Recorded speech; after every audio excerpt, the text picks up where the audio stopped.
ஆண்டவரும் இரட்சகரும் மீட்பருமான இயேசு கிறிஸ்து நாமத்திலே உங்களை வாழ்த்துகிறேன். அதிகாலை வேளையிலே ஆண்டவராகிய இயேசு கிறிஸ்துவை தேடி வந்திருக்கிற எனக்கு அருமையான சகோதரனே சகோதரியே, இந்த நாளிலே ஆண்டவர் நமக்கு சொல்லுகிற ஆலோசனை என்ன என்பதை நாம் கேட்போம். ஆண்டவராக இயேசு கிறிஸ்து இந்த பூமியிலே வாழ்ந்த நாட்களிலே அவருடைய சீடர்கள் அவரிடத்தில் வந்து ஒரு நாள் கேட்டுக்கொண்டார்கள், ஆண்டவரே, நாங்கள் எப்படி ஜெபிக்க வேண்டும் என்று எங்களுக்கு கற்றுத்தாரும் என்று சொல்லி கேட்டார்களாம். அப்பொழுது ஆண்டவர் கற்றுக் கொடுத்த ஒரு ஜெபம் வேத புஸ்தகத்தில் பதிவாயிருக்கிறது. மத்தேயு, லூக்கா நிருபங்களில் நாம் பார்க்கிறோம். எனக்கு பிரியமானவர்களே, அவர் கற்றுக் கொடுத்த ஜெபத்தில் நீங்கள் பார்த்தீங்கன்னா, நாம் ஜெபிக்கிற பொழுது பரமண்டல பிதாவை நோக்கி ஜெபிக்க வேண்டும் அப்படின்னு சொல்லப்பட்டிருக்கிறது. ஸோ பிதா பரமண்டல் தான் இருக்கிறாரா? அவர் கற்றுக் கொடுக்குற பொழுது வானத்தை நோக்கி அண்ணாந்து போய் ஜெபிக்க வேண்டும் என்று சொன்னார். இயேசு கிறிஸ்து மூலமாக ஜெபிக்கணும் என்பது தான் நம்முடைய கருத்து. அந்த ஜெபத்தில் நீங்கள் பார்த்தீங்கன்னா ஒரு வசனம் வருகிறது பாருங்கள். மத்தேயு 6:10 வாசிக்கிறோம், உமது சித்தம் பரமண்டலங்களில் செய்யப்படுவது போல, உமது சித்தம் பரமண்டலங்களில் செய்யப்படுவது போல பூமியிலும் செய்யப்படுவதாக. தட் இஸ் அவர் ப்ரேயர், நம்முடைய ஜெபம். நாம் ஜெபிக்கிற பொழுது அப்படி ஜெபிக்கிறோம். ஸோ உங்களுடைய சித்தம் பரமண்டங்களிலே என்ன செய்யப்படுகிறது பார்த்தீங்களா? பரலோகத்தில் எப்பொழுதுமே சந்தோஷம், சமாதானம், மகிழ்ச்சி. அங்கே இருள் கிடையாது, எப்பொழுதும் வெளிச்சம், பகல். அங்கே பசி, துக்கம், வேதனை, வியாதி எதுவும் கிடையாது. எப்பொழுதும் சந்தோஷம், சமாதானம், நலம். அங்கே இருக்கிற பரிசுத்தவான்கள் எப்பொழுதும் தேவனை பரிசுத்தர் பரிசுத்தர் என்று போற்றி துதித்து கொண்டே இருக்கிறார்கள். they are always praising the Lord Jesus Christ. அங்கே துதியும் ஸ்தோத்திரமும் எடுக்கப்படுகிறது. எப்பொழுதும் சந்தோஷமாக இருக்கிறார்கள். அங்கே அவருடைய சித்தம் செய்யப்படுகிறது என்று சொன்னால், தேவனுடைய சித்தம் அங்கே செய்யப்படுகிறது போல என்று சொல்லப்படுகிற பொழுது, தேவனை துதிக்கிற, ஸ்தோத்தரிக்கிற, உயர்த்துகிற, மேன்மைப்படுத்துகிற, அவருடைய பிரசன்னத்தில், அவருடைய மகிழ்ச்சியில் அவர்கள் மகிழ்ந்திருக்கிற அந்த ஜன கூட்டத்தார் ஆர்ப்பரிக்கிற அந்த சத்தம் பாருங்கள், பரிசுத்தர் பரிசுத்தர் பரிசுத்தர்னு சொல்லி. அது போல தான் இந்த பூமியிலேயும் தேவனால் தெரிந்து கொள்ளப்பட்ட ஜனங்கள் எப்பொழுதும் தேவனுடைய சித்தத்தை நிறைவேற்றுகிறவர்களாக இருக்க வேண்டும். ஸோ உமது சித்தம் பரமண்டலங்களிலே செய்யப்படுவது போல இந்த பூமியிலையும் செய்யப்படுவதாக.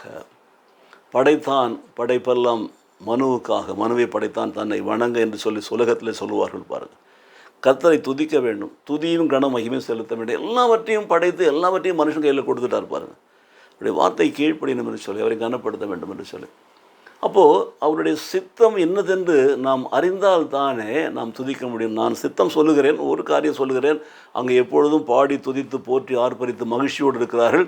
அங்கே துக்கம் இல்லை, துயரம் இல்லை, வேதனை இல்லை, வியாதி இல்லை, பாடு இல்லை, பசி இல்லை, உபத்திரம் இல்லை, எல்லா குறைகளும் நீங்கினவர்களாக வாழ்ந்து.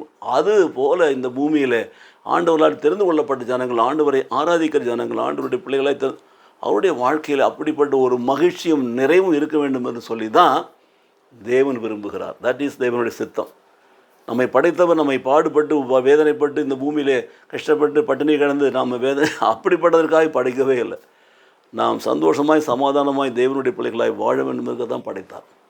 நம்முடைய இச்சைகள், ஆசாபாசங்கள் தான் நாம் வாழ்க்கையை மாற்றி போட்டது பாருங்கள்.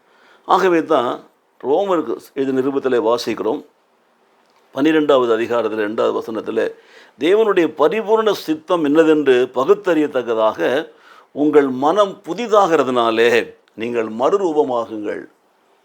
ஸோ தேவனுடைய சித்தம் என்னதென்று பகுத்தறியத்தக்கதாக, அது மிக முக்கியம். we have to find out, கண்டுபிடிக்க வேண்டும், பகுத்தறிந்து கண்டுபிடிக்க வேண்டும். தேவனுடைய பரிபூர்ண சித்தம் என்னதென்று பகுத்தறியத்தக்கதாக உங்களுடைய மனம் புதிதாக வேண்டும், புதிதாகிறபடியாலே நீங்கள் மறுரூபமாகுங்கள் என்று சொல்லப்பட்டிருக்கு. அப்போது யோவான் சுவிசேஷத்தில் வாசிக்கிற மறுபடியும் பிறக்கிறது. ஆண்டவர் இயேசு மறுரூபமலையில் கொண்டு போய் தன்னுடைய மறுரூபமாக காட்டுகிறார் பாருங்கள். நம்முடைய வாழ்க்கையில் நாம் மறுரூபமாகப்பட வேண்டும். தேவனுடைய மகிமையான பிரசன்னம் நம்மிலிருந்து வெளிப்பட வேண்டும், வெளிப்பட வேண்டும். நம்மை காண்கிறவர்கள் நம்மிலே இயேசு கிறிஸ்துவை பார்க்க வேண்டும்.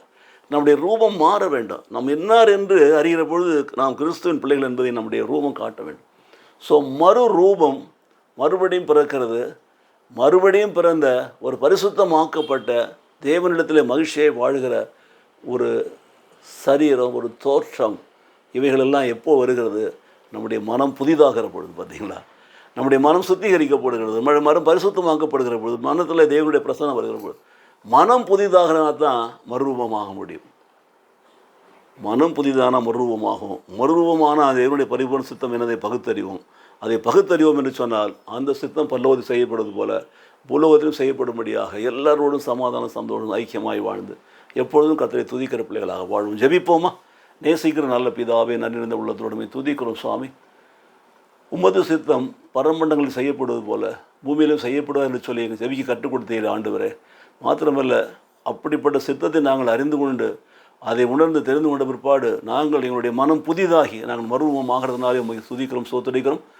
மறுரூபமாக்கப்பட்ட பிள்ளைகளாய், மறுபடியும் பிறந்தவர்களாய், கிறிஸ்துவை தெரிந்து கொண்ட பிள்ளைகளாய், உண்மை எப்பொழுதும் ஆராதிக்கிற, உண்மை கனப்படுத்துகிற பிள்ளைகளாய், சாட்சியாய் வாழும்படி எங்களை அர்ப்பணிக்கிறோம். இயேசு கிறிஸ்துவின் நாமத்திலே பிதாவே, ஆமென்.